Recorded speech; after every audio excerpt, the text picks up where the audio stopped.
जे सातत्याने आमच्या विरुद्ध बोलतात, माझ्याबद्दल जे आहे अपशब्द वापरतात, म्हणून मी त्यांच्या विरुद्ध बोलतो. नाही तर मला काही घेणं नाही बोलण्याचं.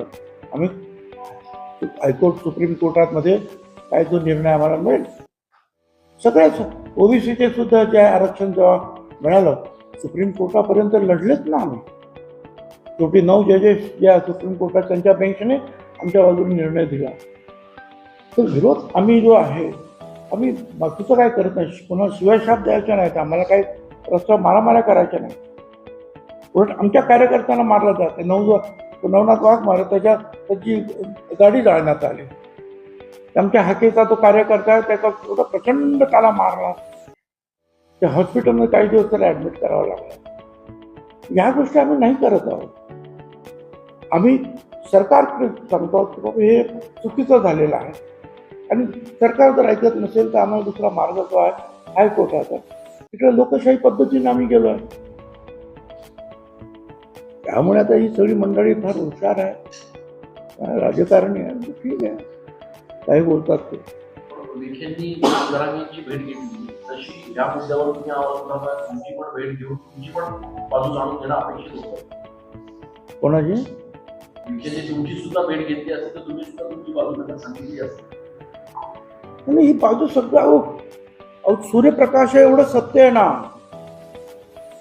आणि तुम्हाला सांगतो आता हायकोर्टामध्ये त्या दिवशी जे झाले जे आहे हिअरिंग पहिली, आणि आता त्यांनी सांगितलं की शासनाला काय म्हणायचं ते सांगा, हा पात्र शब्द का काढला ते सांगा, हे हायकोर्टाचे निर्णय तुम्ही का बदलले ते सांगा, सुप्रीम कोर्टाने काय सांगितलं त्याच्यावर तुमचं काय म्हणणं असं त्या आमच्या ॲफिडेविट होती आपली काय त्याच्यावर जे आहे त्यांनी खास अधोरेखित केलं आणि सांगितलं याचं आम्हाला उत्तर पाहिजे आहे या सगळ्यांचं.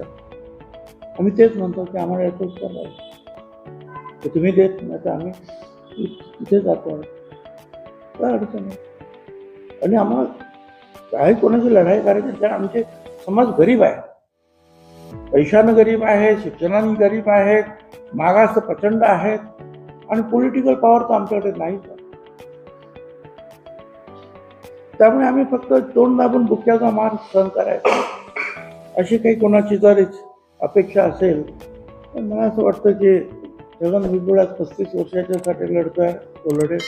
आणि नवीन संघटना तयार झालेल्या आहेत, त्या सुद्धा आता बोलायला लागतील. बघू काय होत आहे.